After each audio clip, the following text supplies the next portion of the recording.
AM 1230, FM 106.3 HD2 K-radio 우리 방송 오늘의 시사 포커스 시간입니다. 이 시간은 고향의 맛을 전해드리는 미국 최대 아시안 슈퍼마켓 체인 H마트, 한국의 법무법인 클라스와 한결이 합병해 10위권 로펌으로 탄생한 법무법인 클라스 한결, 유럽풍의 감성과 편안함, 고급스러운 웨딩홀, 서울 강남에 위치한 엘리에나 호텔 공동 제공입니다. 오늘 전해드릴 시사 포커스 주제는 대법원의 판결을 딛고 합법적인 관세 2.0의 시대를 열게 된 뉴스를 깊이 있게 살펴보는 시간을 가져보게 됩니다. 지난 2월 20일 금요일 아침이었습니다. 워싱턴발 긴급 속보가 타전됐습니다. 연방대법원이 트럼프 행정부의 관세 정책에 6대 3으로 브레이크를 걸었습니다. 그 순간, 그 뉴스를 접하는 순간에서는 이렇게 생각이 들었습니다. 아, 이제 이 지긋지긋한 관세 폭탄 끝이구나. 내일부터 장바구니가 좀 가벼워지겠지? 라는 생각을 하면서 연방대법원의 판결을 바라보시지 않았을까 싶습니다. 하지만 이 안도가 채 24시간? 하루도 채 가지 못했던 것 같습니다. 판결문의 잉크가 채 마르기도 전인 금요일 오후에 트럼프 대통령이 집무실에서 새로운 서류 한 장을 집어들었습니다. 10% 보편 관세. 그리고 다음 날 토요일에는 추가 선언이 나옵니다. 처음에는 10%였다가 그 다음 날 10% 아니고 15%다. 그리고 이 조치는 즉시 발효된다라는 발표가 잇따르게 되었습니다. 불과 24시간 안에 이루어진 일들이었습니다. 대법원이 대통령의 낡은 무기를 뺐자 대통령은 기다렸다는 듯이 더 날카롭고 더 강력한 새로운 무기를 꺼내 든 것입니다. 오늘 이 시간에는 이 숨가쁜 48시간의 드라마 뒤에 숨겨진 거대한 설계도를 펼쳐보려고 합니다. 대법원이 왜 위헌이라고 하는데 트럼프의 대통령에게 행정부에게 그 길을 열어준 셈이 된 건지, 그리고 왜 10%가 아닌 15%여야 했는지, 보통 우리가 우선은요, 역사적으로 중요한 판결을 내릴 때 시장과 또 행정부의 대응 시간을 동시에 고려를 하면서 판결을 내릴 때가 있습니다. 그리고 이번 판결이 왜 금요일 아침이었는지도 한번 살펴보게 됩니다. 대법원의 속내는 이랬던 것 같습니다. 주말 동안에 시장이 좀 진정하고 대통령도 다른 대안을 좀 가져올 수 있는 시간을 주고 시장의 충격을 최소화하려는 사법부의 고도화된 배려 차원에서 금요일 아침에 이 판결이 나오게 된 것이었습니다. 그런데 트럼프 행정부에서는 이 이틀의 주말이라는 시간을 진정하는 데 쓰는 대신에 더 날카로운 준비를 마련하는 데 사용을 했다는 거였습니다. 금요일 발표에 대해 정리해보면 대법원은 시장의 대혼란을 막기 위해서 금요일이라는 방패를 썼는데 트럼프 대통령은 그 방패를 딛고 주말 내내 긴장을 이어가며 10%, 그 다음날 곧바로 15%로 올리게 되는 시간이었던 것입니다. 결과적으로 대법원이 마련했던 이 냉각기가 오히려 트럼프에게는 관세 2.0이라는 완벽하게 세팅하는 골든타임으로 주말의 시간을 활용하고 있었습니다. 먼저 우리가 자주 등장하게 되는 용어 하나를 좀 짚어보고 가겠습니다. 국제비상경제권한법, 아이파라고도 부르고 이파라고도 하고 언론에 따라서 약간 부르는 게 좀 다른데 오늘 이 시간에는 아이파라고 저희는 읽겠습니다. 이 아이파가 1977년에 만들어진 법이고 국가 비상사태가 발생을 했을 때 대통령이 수입을 규제하거나 제한할 수 있도록 허용한 법입니다. 이 법을 근거로 전 세계를 상대로 트럼프 2기가 시작되면서 관세를 부과해 왔고 대법원이 그 방식이 헌법적인 한계를 넘었다라고 지난 주말에 평가를 한 것이었습니다. 자, 이렇게 아이파를 기억하시고 그러면 대법원이 왜 트럼프의 관세에 빨간 카드를 꺼냈는지 그 이유를 세 줄로 요약해 드리겠습니다. 판결문에 의하면 첫째, 이건 규제가 아니라 세금이다라는 겁니다. 쉽게 말해서 이름표를 제대로 붙이라는 거였습니다. 대통령이 비상사태를 관리한다라고 하는 핑계로 국민들의 주머니에서 세금을 걷어서는 안 된다는 겁니다. 세금을 걷는 열쇠는 오직 국민의 대표인 의회만 가지고 있다는 원칙을 재확인한 시간이었습니다. 그리고 두 번째, 작은 장바구니에 냉장고를 담지 말라는 거였습니다. 법전에 적혀있는 규제하다라고 하는 짧은 단어 하나를 고무줄처럼 늘려서 전 세계의 모든 물건에 무기한으로 관세를 매기는 그 거대한 정책을 담으려고 하니까 장바구니는 한계가 있고 작은 바구니인데 결국 바구니가 터져버린다는 지적이었습니다. 단어 하나에 너무 많은 권한을 싣지 말라는 따끔한 경고를 이 판결문 안에서 담고 있었고요. 세 번째, 오늘 판결의 가장 핵심입니다. 시장의 판을 흔들려면 반드시 의회의 허락을 받으라는 겁니다. 주요 질문 원칙이라고도 우리가 부르는데요. 우리의 경제를 송두리째 흔들고 국가의 운명을 바꿀 만큼의 중대한 결정이라고 한다면 대통령 행정부에서의 독단으로 가는 것이 아니라 국민이 뽑은 의회가 명확하게 좋다라고 승인을 했을 때만 가능하다라는 기본 상식을 강조하며 판결문이 마무리가 되게 됩니다. 대법원의 메시지는 명확했습니다. 그러니까 이 법, 이 아이파라고 하는 이 법으로는 안 된다는 게 판결문의 결론이 되고 있었습니다. 그런데 여기에서 반전이 일어납니다. 트럼프 대통령이 이 판결을 보고 발표를 하죠. 좀 실망을 했습니다. 대법원의 결정이 좀 이렇게 나올 수는 이렇게 나오면서 우리가 좀 더 그 혼란스러운 상황으로 갈 수도 있을지 모르겠습니다라는 발표를 했었는데 그러고 나서 그날 오후에 그럼 다른 법으로 하면 되겠네라는 반응이 나온 것입니다. 트럼프 대통령이 발견한 새로운 길 자세히 보겠습니다. 이 결정을 내린 주인공들은 연방대법원에서 이번 판결이 6대3으로 갈렸습니다. 흥미로운 건 보수 대법관들 사이에서도 원칙과 현실을 두고 편이 갈렸다는 점이었습니다. 먼저 위헌이다라는 찬성표를 던진 6명의 명단은 존 로버츠 대법원장을 필두로 진보 성향 대법관 3명, 그리고 놀랍게도 트럼프 대통령이 임명했던 닐 고서치 그리고 에이미 코니 베럿 대법관이 여기에 합류하며 6명이었습니다. 보수 대법관들이지만 법치주의의 원칙만큼은 타협할 수 없다라고 본 것이고 트럼프 대통령 입장에서는 믿었던 도끼인데 발등 찍혔다라는 말이 나올 법한 대목도 되고 있습니다. 반면에 합헌, 그러니까 반대표를 던진 3명은 끝까지 대통령의 손을 들어줬습니다. 트럼프가 임명한 브렛 캐버너를 중심으로써 사무엘 알리토, 클라런스 토머스 대법관입니다. 특히 캐버너 대법관이 무려 63페이지의 반대 의견서를 써서 대통령에게 이 정도 권한은 당연히 있었다라면서 트럼프를 강력하게 옹호했습니다.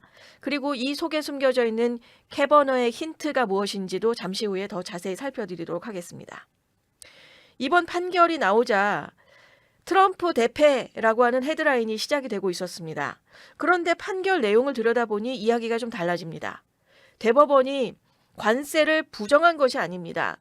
그 법인 아이파 이걸로는 안 된다는 것을 얘기하고 있었고 로버츠 대법원장과 그 다수 의견의 핵심은 이겁니다. 관세는 세금이고 세금을 매길 때의 권한은 헌법 제1조에 의해서 의회에 있다. 아이파가 비상사태 시에 수습할 수 있는 규제할 권한만 준 거지 세금을 부과할 권한까지 위임한 것은 아니기 때문에 의회를 다시 갔다 오라고 하는 결론이 나오고 있었던 것입니다. 흥미로운 것은 이때 반대 의견을 쓴 캐버너 대법관의 63페이지 반대 의견서입니다.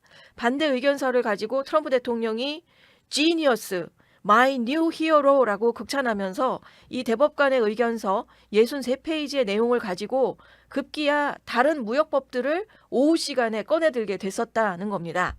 63페이지의 내용 안에는 3가지로 좀 요약이 되는데요. 첫째는 논리가 앞뒤가 안 맞다.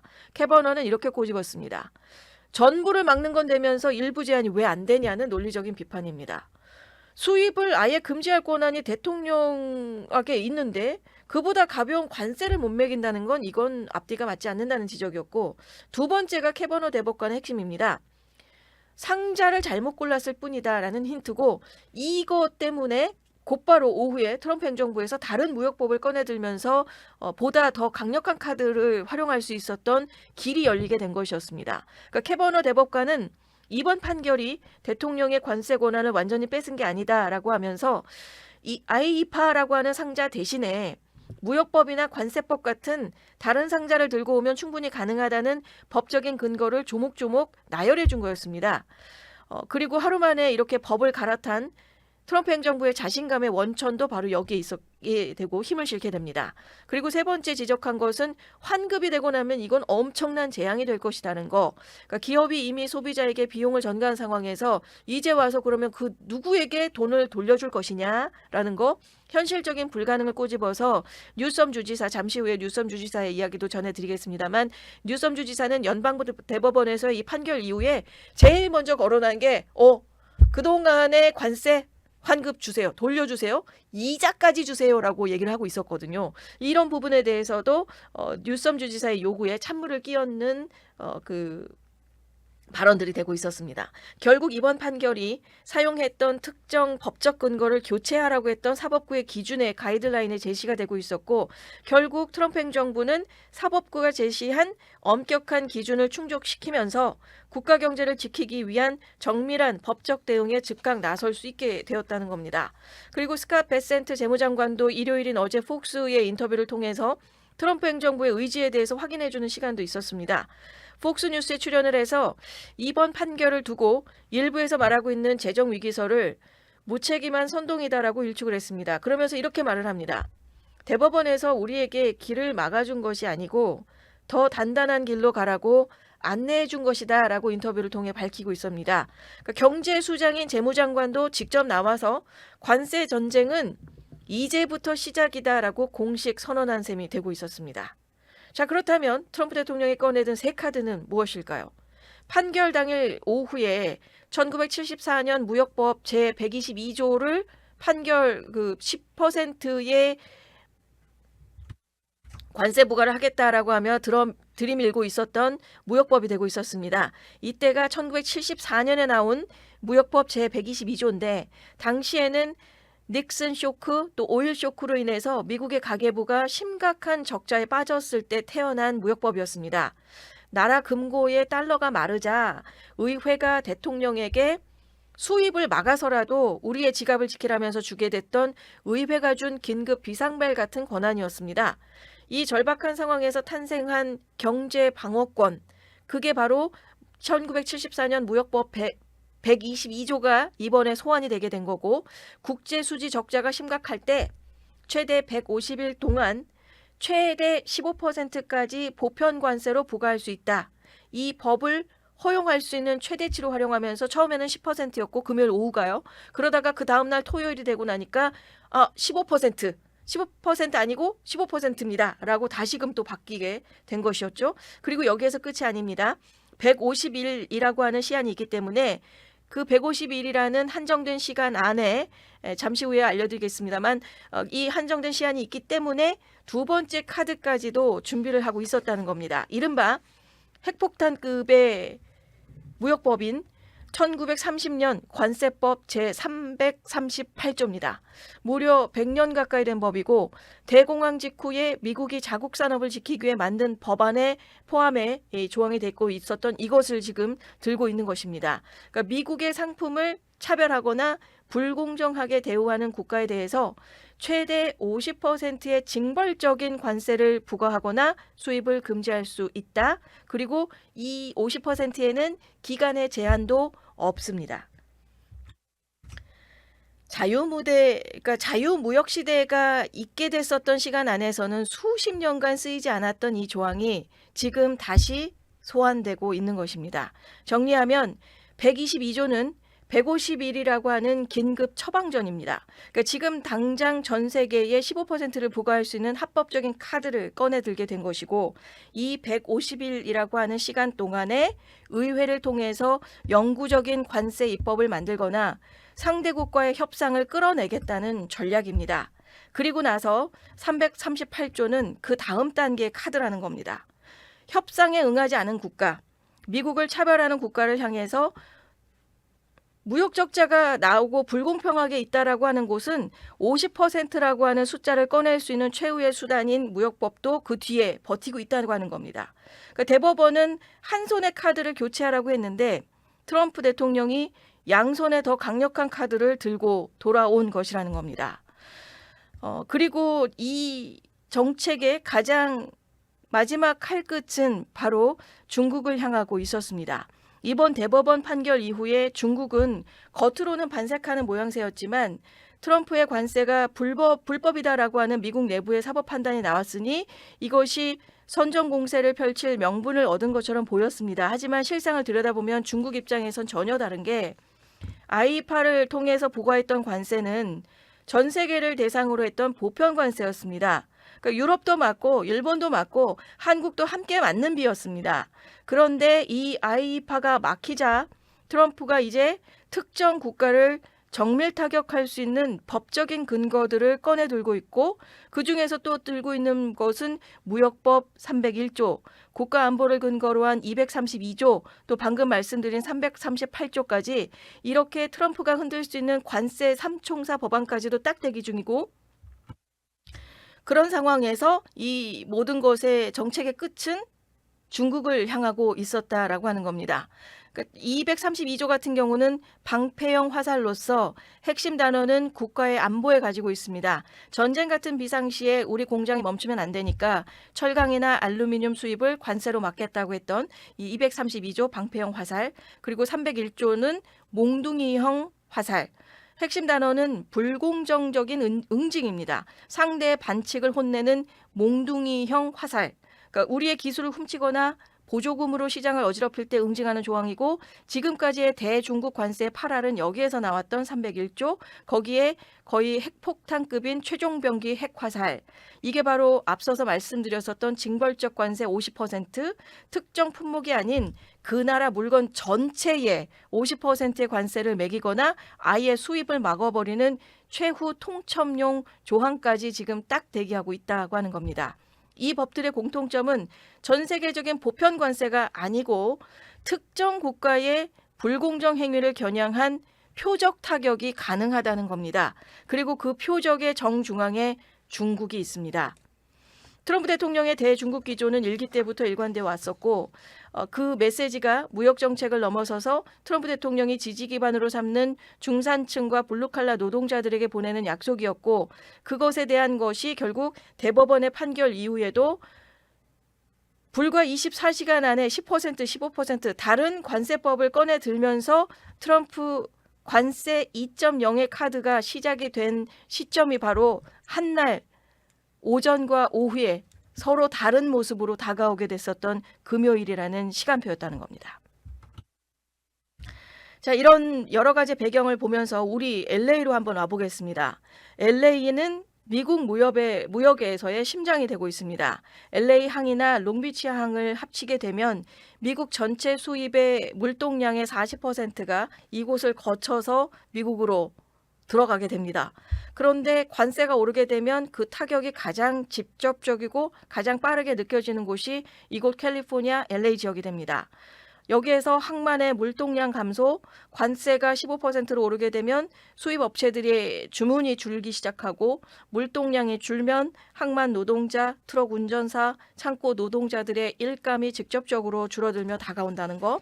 그리고 두 번째, 농업 보복 관세입니다. 캘리포니아가 미국 최대 농업주고 또 이게 각 나라로 수출하게 되는 수출국도 됩니다. 알몬드든 와인, 유제품, 미국이 관세 올리면 상대국에서 보복 관세 매기게 되고 이 악순환은 이미 지금 우리가 경험하고 있는 상태가 되고 또 장바구니 물가에서는 예일대 연구에 따르면 관세 정책으로 인해서 미국의 가구당 평균 연간 1,751달러의 추가 지출이 발생했다는 분석이 있습니다. 이런 분석 가운데서 이미 생활비가 높은 캘리포니아에서 15%의 관세라는 건 서민 가게에 직접적인 부담이 된다는 것도 우리가 살펴보게 되는 시간이 됩니다. 그러니 연방대법원에서 아무리 판결이 나왔다 한들 이 판결로 인해서 또 다른 카드를 꺼내든 트럼프의 모습을 봤을 때 결국 소비자의 입장으로서는 불확실성만 지금 더 추가가 됐다라는 것을 알려주고 있는 것 같습니다. 이 상황에서 게빈 뉴섬 주지사는 연방대법원의 판결이 나온 순간 기다렸다는 듯이 이자까지 쳐서 관세 돌려주라고 압박을 하고 있습니다. 하지만 캐버너 대법관의 말대로 이미 소비자 가격에 녹아들 대로 녹아들었던 돈을 되돌려주는 과정이 현실적으로 불가능에 가까운 재앙이 될 거라는 겁니다. 거기에다가 지금 현재 트럼프 행정부에서는 하루도 채 지나지 않고 잉크도 마르지 않은 상태에서 15%까지 관세를 지금 다 붙여버렸기 때문에 불확실성 때문에 기업들이 오히려 가격 인하를 더 꺼릴 것이라는 겁니다. 그리고 결국 위헌 판결이 났음에도 불구하고 물가라는 것은 요지부동할 수밖에 없는 그런 아이러니한 상황이 이어질 것이고, 대법원이 위헌을 선언한 그날 그보다 더 높은 합법적인 관세가 탄생하게 된 아이러니, 이것이 지금 우리 LA 시민들이 직면한 현실이 되고 있습니다. 자, 그렇다면 이 법안이 의회를 통과를 할 수 있을까요? 이 전문가들의 분석에 보니 매우 높다라고 점쳐지고 있습니다. 그러니까 하원이 이미 트럼프의 우군들이 장악하고 있고, 상원 역시 예산 조정법이라고 하는 우회 도로를 활용할 수 있다는 겁니다. 이 가운데에서의 민주당이 특히 딜레마에 빠지게 됩니다. 대법원이 의회가 결정하라라고 판을 깔아줬는데 만약에 민주당이 사사건건 반대만 하다가 관세가 무산이 돼서 미국 공장이 문을 닫는다면 그 정치적인 책임이 민주당에게 부메랑으로 돌아올 것이 뻔하고 그 책임을 감당하기 어려울 것이라는 겁니다. 결국 이번 15%의 관세라고 하면서 시간을 벌게 된 150일이라는 시간 안에 트럼프 대통령이 의회를 더 정확하게 표현하게 되면 민주당을 외통수로 몰아넣을 수 있는 시간이 되고 있다는 겁니다. 그러니까 민주당이 지금 현재 입장에서는 단일 대우로 트럼프를 막아설 수 없는 상황이라는 게, 예를 들어서 펜실베니아의 철강 노동자들, 미시간의 자동차 공장 사람들, 그들의 눈으로 바라봐야 되는 민주당의 의원들, 지역구를 살펴야 되는 펜실베니아, 미시간, 위스콘신, 오하이오 등에 있는 의원들에게는 관세를 반대한다는 게 곧 사직서나 다름없기 때문입니다. 그래서 민주당 전체가 당론으로 가져간다고 해도 이것을 단일 대우로 가져갈 수 없는 게 각 지역구의 민심을 살펴야 되는 의원들 입장에서는 조금은 다른 입장으로 지금 있을 수밖에 없는 상황이고, 대법원이 의회라고 하는 공을 던져줬을 때 트럼프 대통령은 이미 민주당 내부의 균열까지도 계산해 넣었다는 겁니다. 그러니까 150일 뒤에 민주당 의원들이 트럼프의 관세 법안에 찬성표를 던지는 진풍경이 나타날 수도 있다라고 하는 거고, 이것이 바로 트럼프가 설계할 수 있었던 정치적인 외통수의 본질도 우리가 살펴보게 됩니다. 긴 시간 함께 관세라는 부분으로 살펴오고 달려왔습니다. 지난 2월 20일 금요일 대법원이 내린 결론은 관세의 종말이 아니었고 합법적인 관세 전쟁의 개막 선언이 되고 있었습니다. 대법원은 헌법의 원칙을 세웠고 트럼프 대통령은 그 원칙이라는 토양 위에서 50년 전의 긴급 처방전인 122조, 또 100년 전의 최종 병기인 338조까지 소환해 냈습니다. 이것은 단순한 세금 전쟁이 아니고 수십 년간 이어졌던 무한 자유무역의 시대가 이제 가고 내 나라의 이익, 철저한 상호주의가 지배하는 새로운 경제 질서가 도래했음을 의미하고 있습니다. 대통령의 시선이 이제 대법원의 판결문을 넘어서서 무역 적자의 거대한 뿌리인 중국, 그리고 미국 제조업의 부활이라고 하는 더 큰 그림을 향해 달려가고 있다는 겁니다. 누구는 환급을 외치고 또 누구는 위헌을 말합니다. 하지만 이 내면 안에서 우리가 직면한 진짜의 현실은 당장 적용되는 15%의 관세, 또 어떠한 반칙도 허용하지 않겠다는 미국의 강력한 결단을 확인한 시간이 지난 주말 사이에 있었습니다. 대법원이 수단의 기준을 제시했을 뿐 미국의 국익을 되찾겠다는 목표가 더 견고해지는 시간으로 이번 연방대법원의 판결이 다가오고 있습니다. 150일이라고 하는 긴급 골든타임 기간 동안에 의회와 행정부가 어떠한 합작품을 만들어낼지, 그리고 그 파도가 세계 경제 지형을 어떻게 바꿔 놓을지 우리는 이제 두 눈 크게 뜨고 생존의 눈으로 지켜봐야 할 것 같습니다. 우리가 마주할 그 거대한 변화의 파도를 준비하면서 오늘의 시사 포커스 마치겠습니다. 고향의 맛을 전해드리는 미국 최대 아시안 슈퍼마켓 체인 H마트, 한국의 법무법인 클라스와 한결이 합병해 10위권 로펌으로 탄생한 법무법인 클라스 한결. 유럽풍의 감성과 편안함, 고급스러운 웨딩홀, 서울 강남에 위치한 엘리에나 호텔 공동 제공이었습니다. 오늘의 시사 포커스를 시청해 주셔서 감사합니다. 최근 시사 소식을 더 자세하게 알고 싶으시면 구독과 좋아요, 알림 설정을 꼭 눌러주세요.